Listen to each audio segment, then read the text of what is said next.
어린이 여러분 안녕하세요. 꿈꾸는 아이의 나지수 전도사입니다. 자, 오늘의 말씀의 제목은요, 싸움의 고수입니다.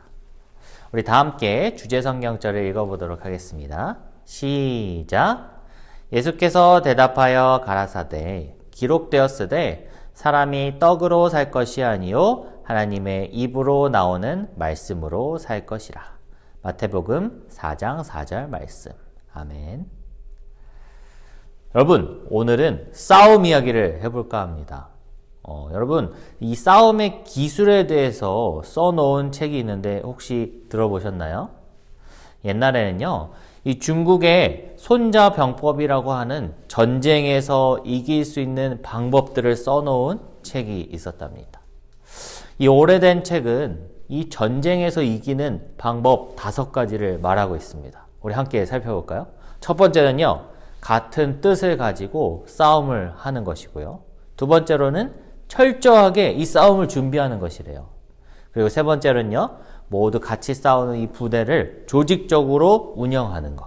그리고 네 번째로는 전쟁에 앞서서 싸워서 이길 수 있는 상대인지 아닌지 정확하게 아는 것이 중요하다고 말하고요. 마지막 5번째로는요, 뒤에서 나가서 싸워 이렇게 명령하는 것이 아니라요, 전장에 있는 장군에게 이 모든 싸움을 믿고 맡기는 것이 전쟁에서 이길 수 있는 5가지의 방법이라고 이렇게 오래된 책은 말하고 있습니다. 그런데요, 이 책에서 말하는 대로 싸우기만 한다면 정말 모든 싸움에서 이길 수 있을까요? 그렇죠. 무조건 다 이길 수는 없을 것입니다. 그런데 싸움에서 이길 수 있는 방법을 말해주고 있는 책이 있습니다. 그것은 무엇일까요? 맞습니다. 바로 하나님의 말씀인 성경입니다.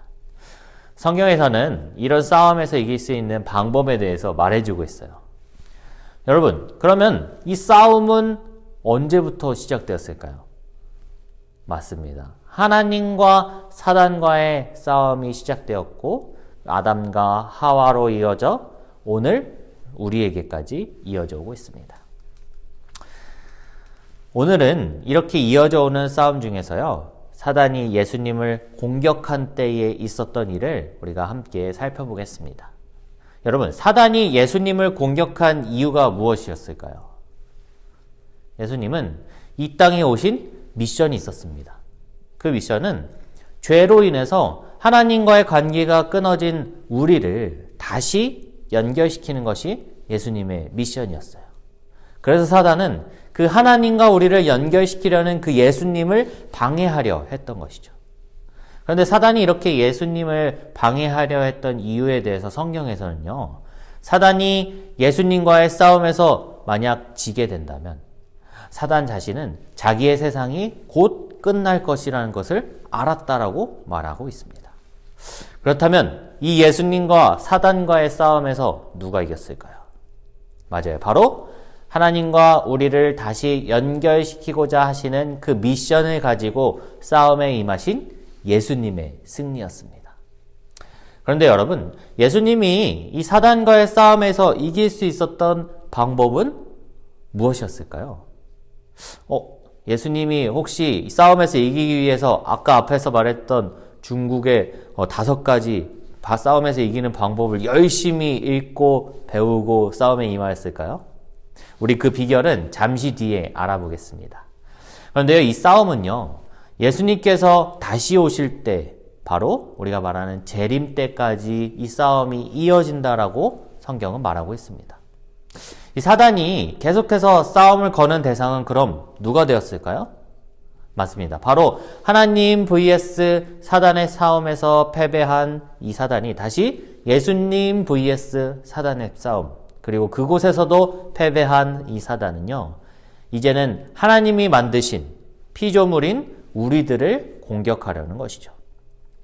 그렇다면 우리는 이 싸움에서 승리할 수 있는 방법을 어디서 찾을 수 있을까요? 물론 아까 앞에서 살펴본 이 손자병법이 말하는 대로 싸움에 임하면 우리는 이길 수 있을까요? 가장 쉬운 방법은요, 이미 우리 앞에서 싸움에 이긴 이 하나님, 그리고 예수님의 모습에서 이 승리할 수 있었던 비결을, 그리고 이유를 찾을 수 있습니다. 우리 신약성경 마태복음 4장 4절에 예수님의 승리의 비결이 나옵니다. 우리 주제 성경절이죠. 다시 한번 읽어보겠습니다. 예수께서 대답하여 가라사대 기록되었으되 사람이 떡으로만 살 것이 아니요 하나님의 입으로 나오는 모든 말씀으로 살 것이라. 예수께서 대답하여 가라사대 기록되었으되 모든 말씀으로 살 것이라. 여러분, 여기 예수님이 말씀하신 기록되었으되라는 말은 무엇을 뜻할까요? 맞습니다. 바로 기록된 하나님의 이 성경의 말씀을 말하고 있는 것입니다. 예수님이 사단과의 싸움을 하셨던 것은 광야, 그리고 오늘날로 말하면 사막에서 싸움을 하셨습니다. 그리고 예수님의 모습은요, 정말 배가 고프고 힘들게 기도하며 몸과 마음이 연약해진 때였습니다. 그런 예수님께서는 다른 어떤 방법보다 말씀으로써 사단과의 싸움에서 승리하길 원하셨습니다. 그렇다면 예수님이 이렇게 이길 수 있었던 힘은 어디서 나올까요? 예수님의 어린 시절을 살펴보면요, 그 답을 알 수 있습니다. 예수님은 어린 시절부터 부지런히 말씀을 공부했으며 그것들과 매우 친숙해 있었다라고 성경 말합니다.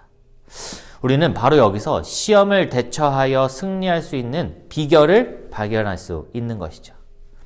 예수님께서는요, 싸움에서 말씀에 의지하였고 그렇게 할 수 있었던 이유는 바로 어린 시절부터 부지런히 말씀을 공부했고 그 말씀과 매우 친숙해 있었다라는 것입니다.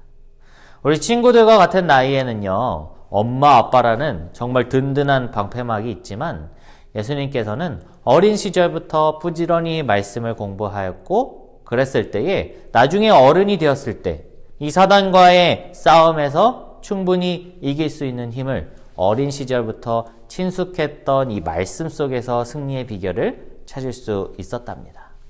오늘부터 우리 친구들도요, 말씀을 항상 가까이 하며 그 말씀을 기억하며 나중에 이 사단과의 싸움을 대비하여서 어떠한 상황 속에서도 싸움에서 이길 수 있는 저와 여러분이 되길 간절히 바라면서 말씀을 마치겠습니다.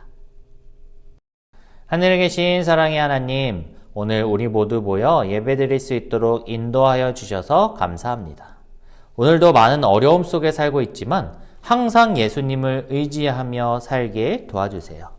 그리고 오늘 말씀처럼 예수님이 항상 말씀을 마음속에 새기며 어린 시절부터 가까이 하였듯이 우리 친구들도 예수님의 모습을 따라서 말씀을 가까이 함으로 어떠한 싸움이 찾아오더라도 말씀으로써 승리할 수 있는 우리 어린이들이 되게 도와주세요. 이 모든 말씀 예수님의 이름으로 간절히 기도드립니다. 아멘.